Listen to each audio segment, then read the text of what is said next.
ہر حالت میں حلال ہے مگر حالت احرام میں شکاری جانوروں کا شکار حلال نہیں ہے، جیسے سورہ نحل آیت نمبر 115 میں آئے گا، ومن استر غیر باغی ولا عدین، سورہ بقرہ میں بھی پڑھ چکے۔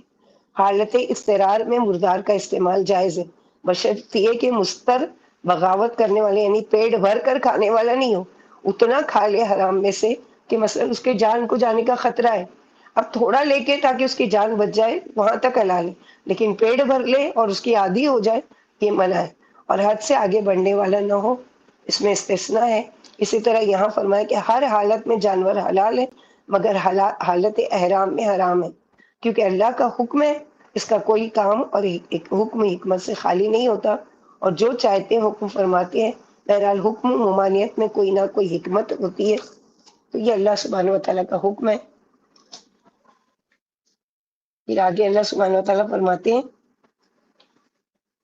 کہ اللہ ما یتلی علیکم، مگر کون سے حلال ہیں جو پڑھے جائیں گے تم پر، حرمت علیکم، نہ حلال کرنے والے شکار کو۔ پھر آگے اللہ تعالیٰ فرماتے ہیں یا ایھا الذین آمنوا لا تحلوا شعائر اللہ، اے لوگوں جو مان چکے ہو، ایمان لے آئے ہو، یعنی مت حلال کرو قرار دو اللہ کی نشانیوں کو، شعیرہ نشانی، شاعر اس کی جمع، ان کی جمع شاعر کا آسان ترجمہ سمجھنے کے لیے، یعنی جیسے کوئی ٹریڈ مارک ہوتا ہے یا مونو مارک ہوتا ہے، تو اس کے لیے جیسے کمپنی کا کوئی فکس ایک نشان کہ دوسرا اس کو استعمال نہیں کر سکتا، لوگو وغیرہ جو ہوتا ہے کہ یہ کمپنی کے لیے فکس ہے، کوئی اور نہیں استعمال کر سکتا، اور وہ اس کمپنی کی پہچان ہوتا ہے، یا کسی ملک کا جھنڈا جو اس ملک کی پہچان ہوتا ہے۔ اسی طرح شعائر اللہ سے مراد کون سی نشانیاں، وہ ساری نشانیاں جس سے اللہ کی معرفت، اللہ کے دین اور اسلام کی پہچان اور اس کی نشانی واضح ہوتی ہے۔ مثلا قرآن پاک کیا ہے، ایک مومن کی پہچان ہے کہ قرآن سب کے لیے ہے، لیکن مانے گا کون، جو ایمان والا ہوگا۔ اسی طرح رسول اللہ صلی اللہ علیہ وسلم کی شان میں گستاخی کہ وہ ہستی قابل احترام ہے، سب کے لیے رحمت للعالمین بن کر آئے ہیں، لیکن ان کے حق میں گستاخی کی جاتی ہے۔ پھر خانہ کعبہ کہ جن کو دیکھتے ہی اسلام کا تصور ذہن میں آتا ہے، یعنی شاعر کا آسان لفظوں میں کہ ہر وہ چیز جس کو دیکھ کر اللہ یاد آئے۔ علماؤں کا بھی احترام جن سے ہم علم سیکھتے ہیں، تو یہاں اللہ نے حکم دے رہے ہیں کہ اللہ کی نشانیوں کا احترام کرو اور ان کا مذاق مت اڑاؤ، مثلا داڑھی کا، پردے کا، اور جو بھی اسلام سے جڑی ہوئی چیزیں ہیں ان چیزوں کا کوئی بھی چیز، ولا الشہر الحرام، اور نہ یہ حرمت والے مہینے۔ کون سے حرمت والے مہینے؟ 4، اسی مائدہ میں ہی پڑھیں گے ہم انشاءاللہ۔ ذی القعدہ، ذی الحجہ، محرم، رجب، ان مہینے میں جنگ کرنا منع ہے۔ ولا الہدیہ، اور نہ قربانی کے جانور حلال کرو، وہ قربانی جو بیت اللہ کی طرف لے جائی جائے۔ پہلے کے حاجی لوگ کیا کرتے تھے، 3 مہینہ پہلے نکلتے تھے اور قربانی کے جانور، جیسے آج ایزی ہو گئے کہ آپ کو کوپن دے دیا جاتا ہے، اور کوپن کا جب میسج آئے کہ آپ کی قربانی ہو گئی تو پھر آپ احرام اتار لیتے ہو۔ پہلے اتنی آسانی نہیں تھی، پہلے جانوروں کو اپنے ملک سے ہی لے کر جانا پڑتا تھا، ان کو اتنے دن سنبھالنا پڑتا تھا، بعض مرتبہ وہ راستے میں مر جاتے تھے، بعض مرتبہ وہ بیمار ہو جاتے تھے، بڑی پریشانی ہوتی تھی، بہت مشکل حج تھا۔ تو یہاں پر وہی ہے کہ تم لے کر جو آئے ہو وہ قربانی جو بیت اللہ کی طرف لے کر جانے والے ہو حج یا عمرہ کے موقع پر، تو ہر قربانی کا لفظ ہدیے کا لفظ استعمال نہیں ہوتا۔ ولل قلائد، اور قلادے وہ چیز جو گردن میں لٹکائی جائے، جانور کے ہاتھ، رسی، پٹا، یہ علامت ہے ان جانوروں کی جس کو حرم کے لیے مخصوص کیا جاتا ہے، یہ شاعر اللہ میں سے ہے۔ یعنی کیا کرتے تھے کہ جو جانور لے کر آتے تھے، اب اس کے گلے میں کوئی نشانی یا پٹا ڈال دیتے تھے کہ یہ اس کا کوئی دودھ نہیں دوہے گا، اس پر کوئی سواری نہیں کرے گا، اس کو کوئی ذبح کر کے کھا نہیں جائے گا، اس کو کوئی ہاتھ نہیں لگاتے تھے۔ حالانکہ کیا تھے وہ مشرکین تھے، لیکن اس چیز کا پاس نہیں، اللہ کے گھر لے جانے کے لیے اس کو ہم کو ہاتھ نہیں لگانا ہے۔ اور ولل قلائد ولا آمین البیت الحرام، اور بیت الحرام کی طرف ارادہ کرنے والے جو تجارت یا عمرہ حج کے لیے جانے والوں کو بھی حرمت کی گئی ہے کہ جو فضل یعنی تجارت کے ساتھ اللہ کی رضامندی کے لیے عبادت کے لیے جا رہے ہوں وہ بھی حلال نہیں ہے۔ وَإِذَا حَلَلْتُمْ فَاصْطَادُوا، اور جب احرام کی حالت ختم ہو جائے تو تم شکار کر سکتے ہو، کیونکہ پیچھے منع کیا گیا کہ حالت احرام میں شکار نہیں کر سکتے۔ تو یہ سارے وہ وعدے ہیں جو اللہ تعالیٰ تم سے لے رہے ہیں کہ ان کو پورا کرو، اوفوا بالعقود، یعنی ان سب کو پورا کرنا ہے۔ اب ہم سوال کرنے لگے کہ کیوں حالت احرام میں منع کیا گیا، کیا ہے؟ تو یہ اللہ تعالیٰ اس آیت کو ختم کر رہے ہیں کس بات پر، کہ یہ اللہ تعالیٰ کا حکم ہے، یحکم ما یرید، اللہ تعالیٰ جو چاہتے وہ حکم دیتے ہیں۔ تو تم کون ہوتے اس کے بارے میں سوال کرنے والے کہ ہم کو یہ نہیں سمجھ میں آیا، یہ ساری چیزیں؟ تو یہاں پر اللہ تعالیٰ یہی بتا رہے، ان عدت الشہور عند اللہ اثنا عشر شہرا، سورہ توبہ آیت نمبر 36 میں آئے گا۔ یاد رکھو اللہ کے نزدیک ابتدائی آفرینش سے مہینوں کی تعداد 12 ہے، جس میں سے 4 مہینے حرمت والے۔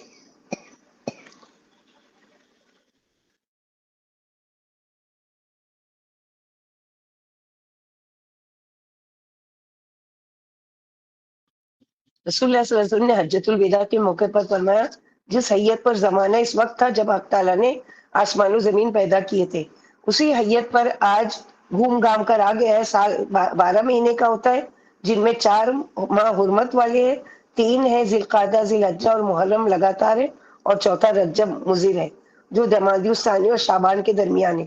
معلوم ہوا کہ ان کی حرمت قیامت تک لگاتار باقی رہے گی۔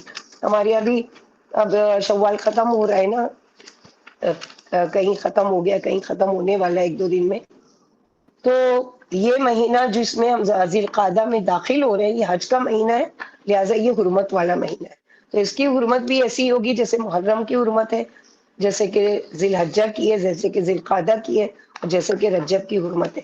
تو یہ حرمت والے مہینے میں بھی ہم لوگوں نے پڑھ چکے کتنی مرتبہ کہ ہر وہ کام جو اللہ سبحانہ و تعالیٰ نے عام دنوں میں حرام کیا، ان مہینوں میں اور زیادہ حرام ہو جاتے ہیں گناہ کے کام۔ بیت اللہ کی طرف قربانیاں بھیجنا بھی فرمایا، بیت اللہ کی طرف قربانیاں بھیجنا بند نہ کرو، کیونکہ اس میں اللہ کی نشانیوں کی عظمت ہے، اور ان کی گردنوں میں جوتوں کے پٹے ڈالنے سے بھی باز نہ رہو، تاکہ یہ جانور دور ہی سے دوسرے جانوروں سے پہچان لیے جائیں اور معلوم ہو جائے کہ یہ جانور کعبہ کے لیے وقف کیے گئے ہیں، تاکہ کوئی انہیں تکلیف نہ پہنچائے۔ اور دیکھا دیکھی دوسروں کو بھی قربانی کے جانور بھیجنے کا شوق ہو، کیونکہ کرنے والوں کی برابر ہدایت کی طرف بلانے والوں کو بھی ثواب ملتا ہے۔ دال علی الخیر کفاعلی، خیر کی طرف بلانے والا ایسا ہی ہے جیسے کہ خود وہ کام کرنے والا، اور کرنے والوں کے ثواب کو گھٹایا نہیں جاتا۔ اسی وجہ سے جب نبی صلی اللہ علیہ وسلم نے حج کیا تو آپ نے ذوالحلیفہ میں وادی عتیق میں رات گزاری، صبح کو ازواج مطہرات کے پاس گئے، اس وقت ازواج مطہرات 9 تھی۔ پھر آپ نے غسل کیا، خوشبو لگائی، پھر 2 رکعت نماز پڑھی، پھر قربانی کے جانوروں کے اشعار کیا، انہیں پٹے پہنائے، پھر حج اور عمرے کا احرام باندھا۔ آپ کے پاس 60 سے زیادہ قربانیاں تھیں اور عمدہ شکل و رنگ والے اونٹ تھے۔ سورہ حج آیت نمبر 32 میں، ذالک ومن یعظم شعائر اللہ، اللہ کی نشانیوں کی تعظیم کرنا دل کے تقوی کی نشانی ہے۔ پھر فرمایا جو حج و عمرے کی غرض سے بیت اللہ کا قصد کر کے چل پڑے ہوں، ان سے جنگ حلال نہ سمجھو، کیونکہ وہ اس حرمت والے شہر میں اللہ کے فضل و رضا کی خاطر جا رہے ہیں، جس میں آنے والے کو امن مل جاتا ہے، لہٰذا ان کی مزاحمت نہ کرو، انہیں وہاں جانے سے نہ روکو اور انہیں کچھ نہ کہو۔ تو یہاں پر یہ اللہ سبحانہ و تعالیٰ بتا رہے ہیں، اور وَإِذَا حَلَلْتُمْ فَاصْطَادُوا وَلَا يَجْرِمَنَّكُمْ شَنَآنُ قَوْمٍ أَن صَدُّوكُمْ عَنِ الْمَسْجِدِ الْحَرَامِ أَن تَعْتَدُوا وَتَعَاوَنُوا عَلَى الْبِرِّ وَالتَّقْوَىٰ وَلَا تَعَاوَنُوا عَلَى الْإِثْمِ وَالْعُدْوَانِ وَاتَّقُوا اللَّهَ إِنَّ اللَّهَ شَدِيدُ الْعِقَابِ۔ لیکن جس نے حرم کا قصد الحاد، کفر و شرک اور بے دینی پھیلانے کے لیے کیا، وہ ایسے شخص کو روک دینا واجب ہے۔ چنانچہ فرمایا سورہ توبہ آیت نمبر 28 میں کہ انما المشرکون نجس فلا یقربوا المسجد الحرام، اے ایمان والوں، مشرک ناپاک ہی ہیں، اس سال کے بعد انہیں مسجد حرام کے پاس پھٹکنے بھی نہ دو۔ اسی وجہ سے 9 ہجری میں جب آپ نے صدیق اکبر کو، ابو بکر صدیق کو امیر الحجاج مقرر فرمایا، تو علی رضی اللہ تعالیٰ کو حکم دیا کہ آپ اللہ کے رسول کی طرف سے مشرکوں کو سورہ توبہ سنا دے اور یہ اعلان کر دے کہ اس سال کے بعد کوئی مشرک حج نہیں کر سکتا اور نہ کوئی برائنا حج کر سکتا ہے، کیونکہ مشرکین مکہ حج کے لیے کیا جاتے تھے تو عورتیں ہوں یا آدمی سب بغیر کپڑے کے، ان کو ایسا لگتا تھا کہ یہ کپڑے جو ہم روزانہ استعمال کرتے ہیں یہ ناپاک ہے، لہٰذا کپڑے ہی نہیں پہنیں گے۔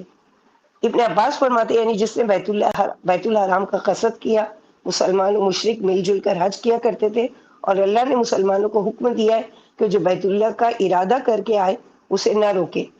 پھر انما المشرکون نجس اتار کر یہ حکم منسوخ ہو گیا۔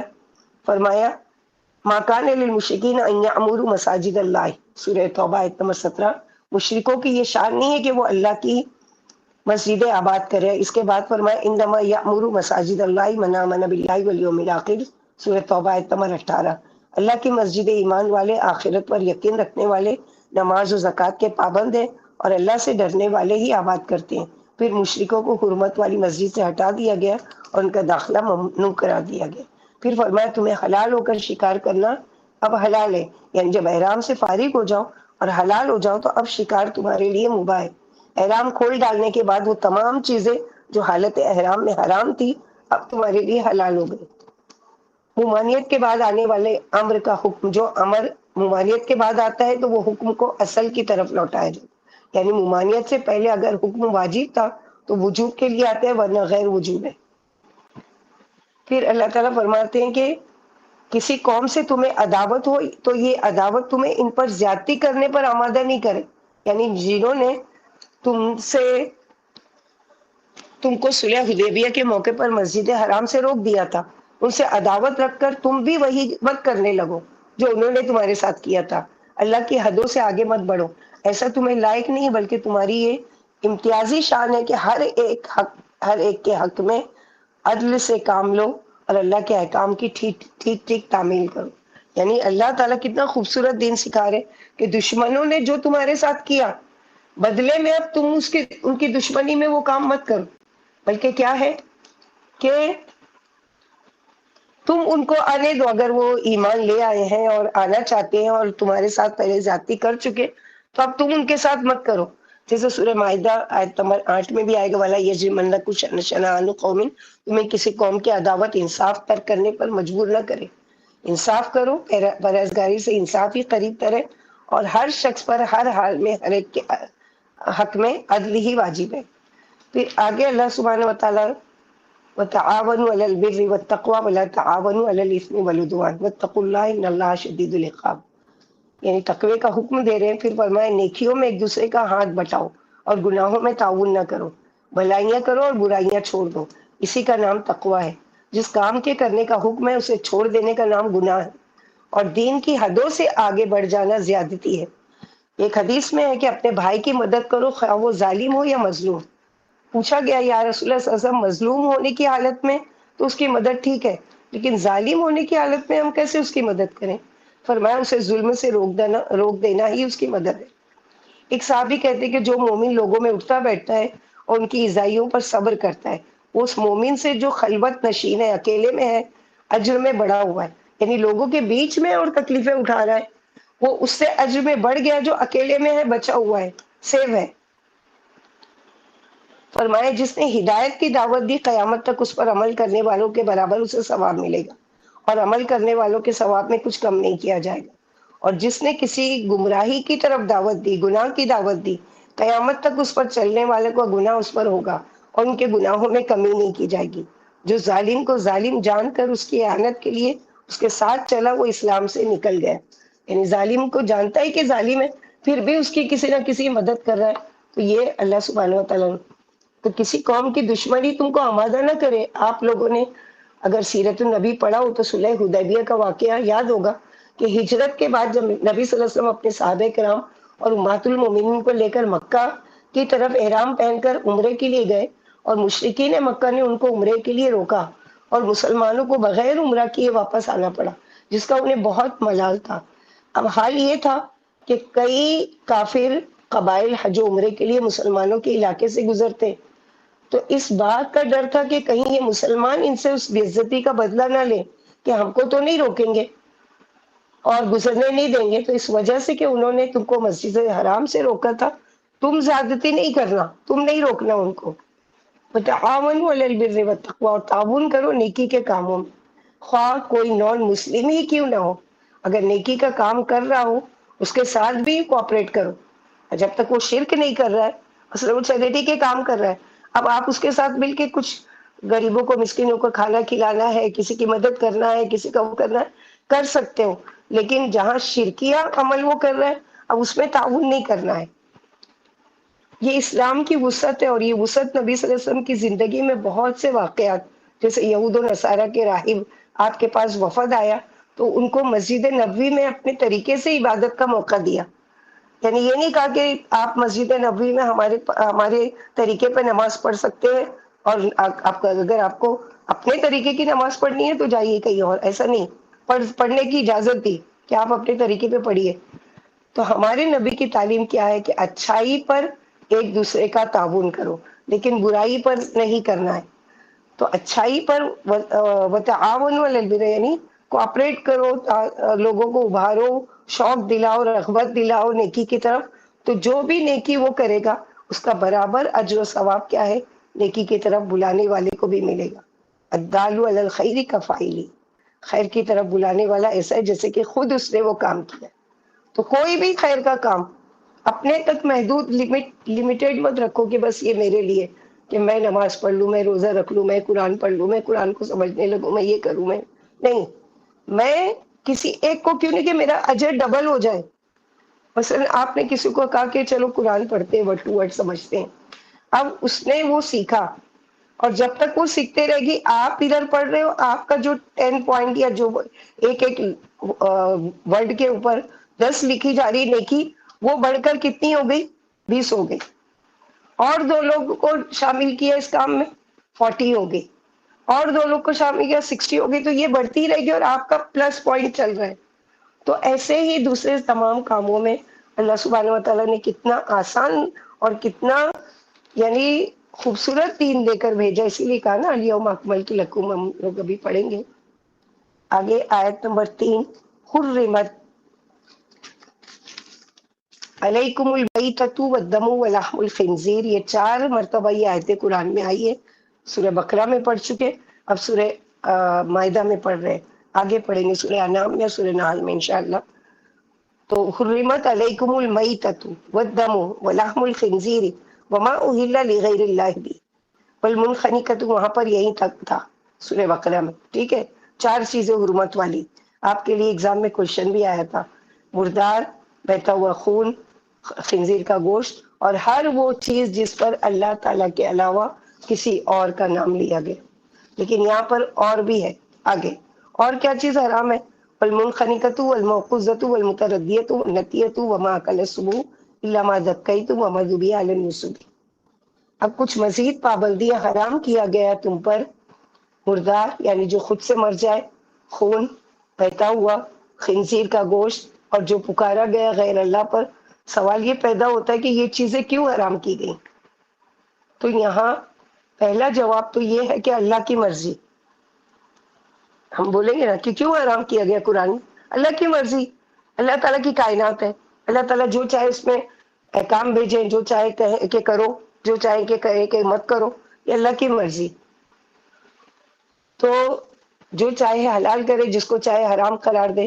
لیکن اگر کچھ حکمتوں پر غور کرے ان چیزوں کے بارے میں، تو ہم دیکھیں گے کہ بہت بڑی سائنٹیفک ریزن جو ہے اس میں. کیونکہ جب کوئی جانور مر جاتا ہے تو خون اس کے جسم کے اندر ہی رہ جاتا ہے، مختلف حصوں میں جا کر جم جاتا ہے. کیونکہ خون جو ہے وہ جسم کے اندر آکسیجن کو لے کر آتا اور جاتا ہے، کاربن ڈائی آکسائڈ کو خارج کرتا ہے.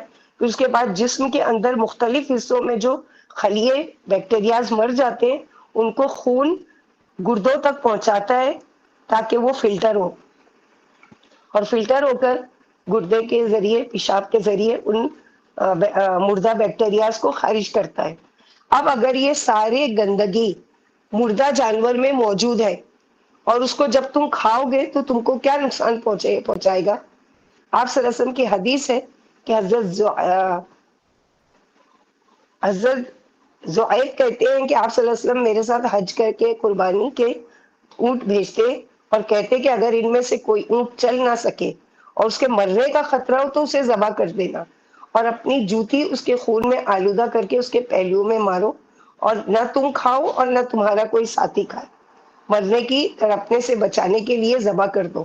یعنی بیمار ہو گیا ہے یا مرنے والا ہے، اب اس کو موت کی تڑپ سے بچنے کے لیے اس کو کیا کرو، ذبح کر دو. لیکن کھا نہیں سکتے تم. اور اس پر جوتی کا نشان، یعنی گرم کر کے کوئی چیز کا نشان، تاکہ کوئی اور بھی وہاں سے گزرے تو اس کو نہ کھائے، کہ یہ نشانی ہے کہ یہ حرام ہے تمہارے لیے. اور یہ جوتی میں خون پہلو میں لگانا کیا ہے، نشانی کے راستے گزرنے والے سمجھ لیں کہ یہ جانور بیمار تھا اور اس کو کھانے سے منع کیا گیا، ایک علامت کے طور پر. لیکن بعض روایتوں میں ہے کہ بیمار جانور کو مرنے سے پہلے ذبح کر کے کھایا جا سکتا ہے. یعنی اجازت دی گئی ہے. مثلا آپ بقرعید کے لیے قربانی کے جانور لاتے ہیں، اب آپ کو اچھا خاصا دیکھ کر لائے تھے، لیکن اب وہ بیمار ہو گیا، اب آپ کو ڈر ہے کہ وہ مر جائے گا، تو اجازت دی گئی ہے علماء نے کہ اب اس کو کیا کیا جا سکتا ہے، کہ اس کو ذبح کر کے کھایا جا سکتا ہے، اس سے پہلے کہ وہ طبعی موت، قدرتی موت مر جائے. آفرین کچھ بولنا ہے؟ Raise your hand. جی آپ نے باجی، ہاتھ ریز کی ہے. جو یہاں پہ سب مرنے والی، جو گلا گھٹ کر مرنے والی، چوٹ لگ کر مرنے والی، سب مونس کے سیگے میں کیوں آیا ہے؟ مطلب کہ جو میل جانور ہوتے ہیں وہ لوگ کے لیے بھی سیم ہے نا؟ ہاں، کیونکہ یہاں پر تا جس میں لگتا ہے، دیکھو، والمنخنقۃ والموقوذۃ والمتردیۃ والنطیحۃ، تو تا جس میں ہے وہ سب مؤنث کا صیغہ ہے، اس لیے ہم لوگوں نے یہ پڑھا ہے، مرنے والی، گرنے والی، ڈوبتے جی من، وہ مجھے اس سمجھا میں کہ دونوں ہی آ گئے، سے مینس آیا یہ ہے. ہے، لیکن وہی میں پوچھ گئی ہوں کہ ہاں، میل کے لیے بھی ہے اور فیمیل کے لیے بھی ہے، تو وہی تا کیوں آتا ہے، مربوطہ دونوں کیوں کے آیا لیے. وہاں پہ؟ یہ اللہ تعالیٰ کی مرضی، کہ اللہ تعالیٰ نے یہاں پر کیوں وہ کیا ہے، آگے وہ دیکھ رہے ہیں اس کا کہ کیوں آ رہا ہے. لیکن یہی ہے کہ اللہ تعالیٰ نے جیسا قرآن میں اتارا کہ اس کو مؤنث کے صیغے پہ پکارا گیا ہے. اچھا، مجھے لگا کچھ ٹھیک ہے، گرامر کے انشاءاللہ بھی. اس کے حساب سے ہوگا. نہیں نہیں، صرف تا کی وجہ سے اس کو مؤنث پڑھا گیا. جی. والدم، اور خون، کیونکہ جسم میں خون موجود ہو تو ساتھ ساتھ بیمار مادے یعنی خون کے ساتھ گھوم رہے ہوتے ہیں، مگر جب جانور ذبح ہو تو سارے بیمار خلیے ساتھ ہی باہر اس کے آ جاتے ہیں. مگر وہ صورت ہے، دو صورتیں ایسی ہیں جس میں حلال کیا گیا کہ وہ بہتے ہوئے خون کی شکل ہے لیکن آپ اس کو کھا سکتے ہو. دو چیزیں کیا ہے جانور میں سے؟ کلیجی، وہ بھی جمع ہوا خون ہے، اور تلی، یہ دو چیز حلال کی گئی ہے. ولحم الخنزیر، اور خنزیر کا گوشت سورہ بقرہ میں پڑھ چکے، اور کئی سائنٹیفک ریزن سے اس کی خرابی ثابت ہے، کیونکہ خنزیر گندگی کھانے والا جانور ہے. جنگلوں اور دیہاتوں میں گندگی کے ڈھیر پر نظر آتا ہے، نہ صرف دوسرے جانوروں کا بلکہ اپنا بھی فضلہ کھا لیتا ہے، ٹوائلٹ وغیرہ. جانوروں کے درمیان ایک صفائی کرنے والے جانور کسی اس کی حیثیت ہے، اسی لیے اس کے گوشت میں خاص قسم کی بدبو ہوتی ہے، اور بے غیرت بھی یہ بہت ہوتا ہے، کہ واحد یہ جانور ہے کہ جس کی میل کے ساتھ اگر کوئی دوسرا جانور اس کے ساتھ تعلق بنائے تو اس کو حیا نہیں آتی ہے، یعنی اس کو کوئی شرم نہیں ہے. تو اسی لیے اس کے کھانے والوں کے ساتھ بھی یہی معاملہ ہے کہ آپ دیکھو گے جو بڑے شوق سے اس کا گوشت کھاتے ہیں، وہ کرتے ہیں، ان کے اندر بے حیائی کیسی ہے کہ ان کی ڈانس پارٹیوں میں ان کی بیوی کسی اور کے ساتھ ڈانس کر رہی ہے، ان کی بیوی کسی اور کے ساتھ، پھر اس کا شوہر کسی اور کے ساتھ، ان کو کوئی اس چیز میں حیا اور وہ نہیں ہوتی. تو یہاں پر یہ وما اہل لغیر اللہ، اس کے علاوہ وہ کھانا یا جانور جس پر اللہ کے علاوہ کسی اور کا نام لیا جائے، اللہ کے نام پر چاہے حلال ہی کیوں نہ کیا جائے، خون نکال ہی کیوں نہ دیا گیا، چاہے اس کا نام یعنی بلی چڑھانا کہیے یا مسلم لوگ کا درگاہ پر آستانوں پر چڑھانا، یہ ساری چیزیں اس میں آ جاتی ہے غیر اللہ میں.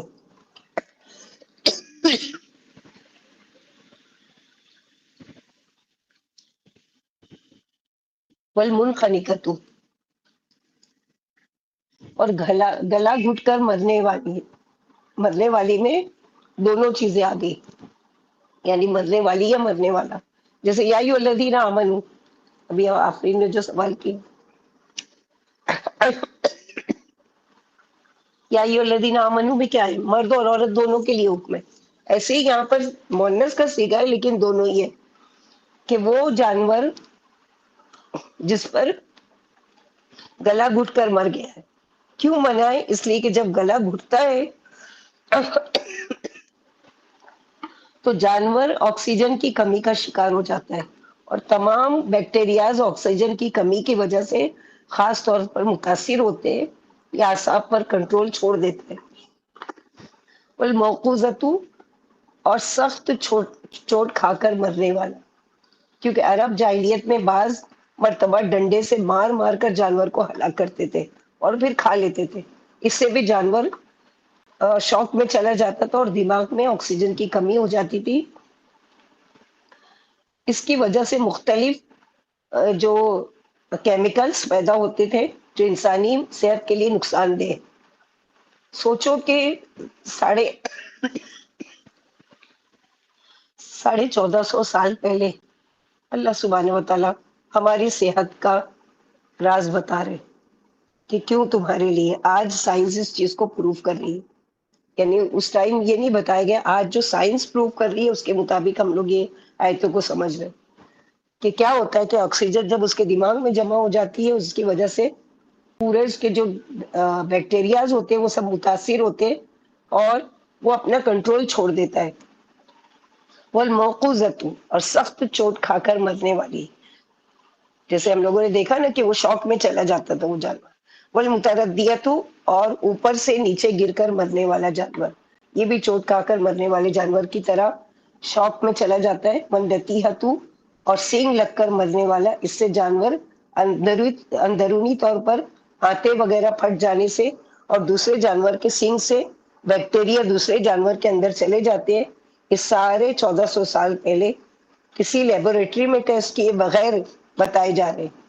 آج ریسرچ کیا جا رہا ہے نا لیبورٹری میں کہ کیوں منع کیا گیا ہے قرآن میں. تو وہ تو ان چیزوں کے ذریعے سے سیکھ رہے ہیں قرآن کو، اور ہم قرآن کی باریکی کو چھوڑے ہوئے ہیں. ہم لوگ بس یہی ہے کہ قرآن کو ایک پڑھنے والی چیز اور ایک تلاوت کی چیز سمجھے ہوئے، اس کے علاوہ کچھ نہیں. لیکن ایک ایک جانور کو جو نام لیا گیا ہے اس میں کیا باریکی ہے، کیوں اللہ تعالیٰ نے اس کو حرام قرار دیا ہے، کیوں اس کے کھانے سے منع کیا گیا، یہاں سب. وما اکل السبع، اور وہ بھی جو درندے کھا جاتے ہیں، یعنی چیر پھاڑ کر کھا جائے، کیونکہ درندوں کے دانتوں پر ایسے جراثیم ہوتے ہیں جو جانور کے جسم میں جانے سے اس کے خون میں شامل ہو جاتے ہیں اور پھر وہ نقصان دہ ثابت ہوتے ہیں. الا ما ذکیتم، ہاں حلال تمہارے لیے کیا ہے، جس کو تم پاک کر لو. کس طرح کہ ابھی جانور نے صرف اس کو دبوچا اور اس کو چھڑا کر تم کیا کرے، ذبح کر کے اس کا سارا خون بہا دے رہے ہو، تو ایسی صورت میں تم اس کا استعمال کر سکتے ہو. یہ ذبح کرنا کیوں حلال، کہ مشرکین مکہ کیا کہتے تھے کہ یہ مسلمان کیا کہتے ہیں، آگے ہم لوگ پڑھیں گے یہ آیت، کہ جو اللہ کا مارا ہوا ہے وہ نہیں کھاتے، اور جو خود مار کر کھاتے ہیں تو وہ بڑے شوق سے کھاتے ہیں. تو ایک تو یہ کہ یہ اللہ تعالیٰ کا خود حکم ہے کہ ذبح کر کے کھاؤ، اور وہی اللہ کا حکم ہے کہ طبعی موت جو مر جائے اس کو مت کھاؤ، مردار حرام ہے تمہارے لیے. اور ذبح کی وجہ سے سارے جو جسم میں جراثیم ہوتے ہیں خون کے ذریعے باہر آ جاتے ہیں اور جانور نقصان دہ نہیں رہتا. اور ذبح کا طریقہ کہ چھری کو خوب تیز کر کے جانور کو لٹا کر اور نرخرے پر پھیرو، بسم اللہ اللہ اکبر. اونٹ کا ذبح کا طریقہ نحر کہلاتا ہے. فصلی لربک ونحر، تو اونٹ کا طریقہ یہ نہیں ہے کہ اتنا ہیوج جانور ہے اس کو آپ لٹا نہیں سکتے، تو اس کو کھڑے کھڑے نیزہ مارا جاتا ہے کہ اس کے گلے پر، اور پھر وہ زخمی ہو کر نیچے گرتا ہے، پھر اس کو ذبح کیا جاتا ہے. تو اس کو نہار کہتے ہیں اور اس کو ذبیحہ کہتے ہیں کہ جو ذبح کیا.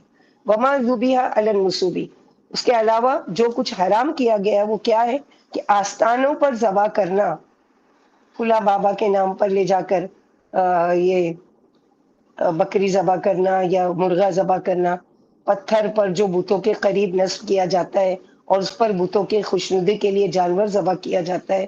اور اس کے علاوہ سارے مقام بھی اس سے مراد ہے جو غیر اللہ کے نام پر نظر و نیاز کے لیے اللہ کے علاوہ کسی اور کے نام پر ذبح کیے جاتے ہوں.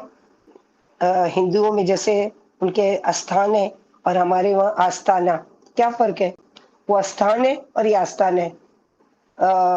یعنی اس میں ایک ہی بات ہے یعنی ایک ہی چیز ہے کہ دونوں ہی غیر اللہ کے نام پر ذبح کیے جا رہے ہیں.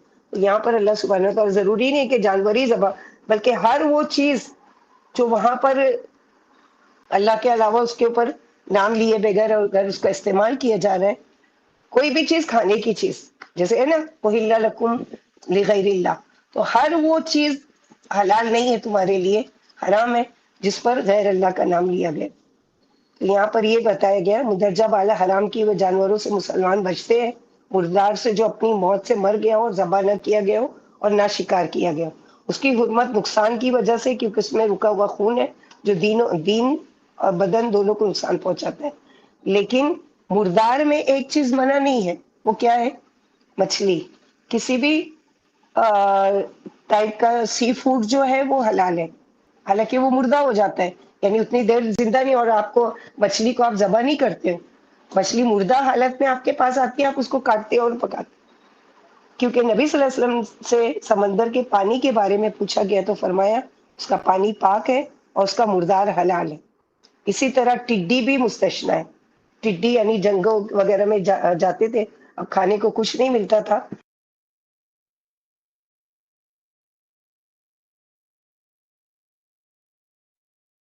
سور کی حرمت کے بارے میں ہم لوگوں نے پڑھا. پھر اس کے علاوہ جو ہے نبی صلی اللہ علیہ وسلم نے فرمایا کہ حق تعالیٰ نے شراب، مردار، سور اور بتوں کی خرید و فروخت کی ممانعت فرما دی. پوچھا گیا یا رسول اللہ صلی اللہ علیہ وسلم مردار کی چربی کے بارے میں کیا ہو؟ یہ چربی کشتیوں اور چمڑوں پر لگائی جاتی ہے اور اس سے چراغ بھی جلائے جاتے ہیں.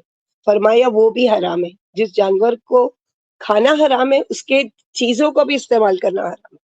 ابو سفیان نے ہرکل شاہ روم سے کہا تھا کہ محمد صلی اللہ علیہ وسلم ہمیں مرے ہوئے جانوروں سے مرے ہوئے جانوروں سے اور خون سے روکتے ہیں.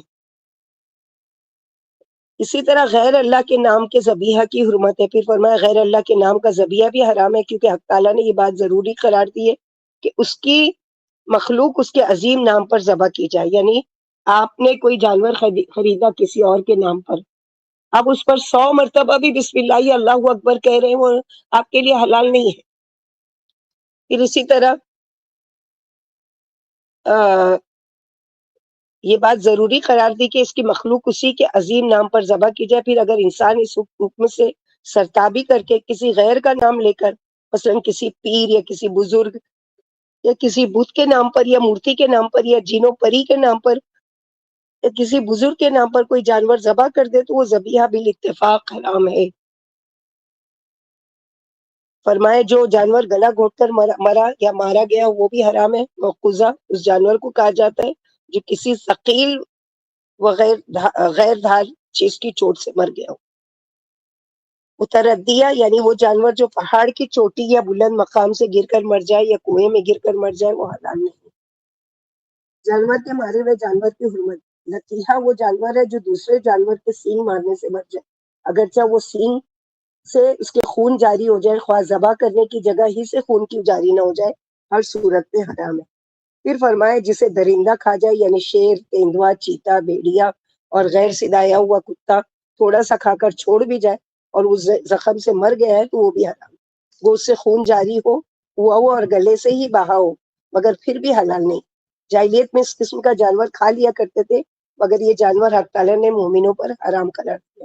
پھر فرمایا مگر جس کو تم نے ذبح کر لیا ہو، لیکن اگر مذکورہ بالا جانوروں میں سے کوئی زندہ ہو اور تم اسے ذبح کر لو تو پھر وہ حلال ہے. علی رضی اللہ عنہ فرماتے ہیں اگر دم ہلا دے یا پاؤں مار دے یا دیدے پھرائے تو ذبح کر کے اسے کھا سکتے. یعنی زخمی ہو چکا ہے لیکن ابھی یہ حرکت کر رہا ہے، مثلا دم اس کی ہل رہی ہے یا پاؤں ہلا رہا ہے یا اس کی آنکھیں ہل رہی ہے تو تم اس کو ذبح کر کے کھا سکتے ہو. علی رضی اللہ عنہ فرماتے ہیں جب ہاتھ پاؤں ہلاتا ہو اور تم اسے ذبح کر لو تو کھا سکتے ہو. فرمایا بتوں کے نام کا ذبیحہ بھی حرام ہے. ایام جاہلیت میں کعبے کے ارد گرد بتوں کی مورتیاں رکھی ہوتی تھی اور بقول ابن جریج 360 بت تھے. عہد جاہلیت میں لوگ ان کے سامنے اپنے جانور ذبح کیا کرتے تھے اور ان جانوروں کا خون بیت اللہ پر چھڑک دیا کرتے تھے اور گوشت کاٹ کر بتوں کے سامنے رکھ دیا کرتے تھے. حق تعالیٰ نے مسلمانوں کو اس سے منع فرمایا اور ان جانوروں کا گوشت جو ان بتوں کے سامنے ذبح کیے گئے ہوں حرام فرما دیا. اگرچہ ذبح کرتے وقت ان پر اللہ ہی کا نام کیوں نہ لیا گیا، کیونکہ اس میں شریک شرک پائے جاتے ہیں جس کو اللہ نے اس کے رسول صلی اللہ علیہ وسلم نے حرام قرار دیا ہے. اور کون سے جانور وہ ہے حرام ہے؟ تیروں سے فال لینے والے. لیکن آپ لوگوں کے پاس مغرب کی اذان ہو جائے گی اس لیے ہم لوگ یہیں تک کرتے ہیں. یہاں پر ہم لوگ پڑھیں گے وَأَن تَسْتَقْسِمُوا بِالْأَزْلَامِ سے انشاءاللہ اس دن. ربنا تقبل منا انك انت السميع العليم وتب علينا انك انت التواب الرحيم. سبحان ربك رب العزة عما يصفون وسلام على المرسلين والحمد لله رب العالمين. سبحانك اللهم وبحمدك اشهد ان لا اله الا انت استغفرك واتوب اليك. السلام علیکم ورحمۃ اللہ وبرکاتہ.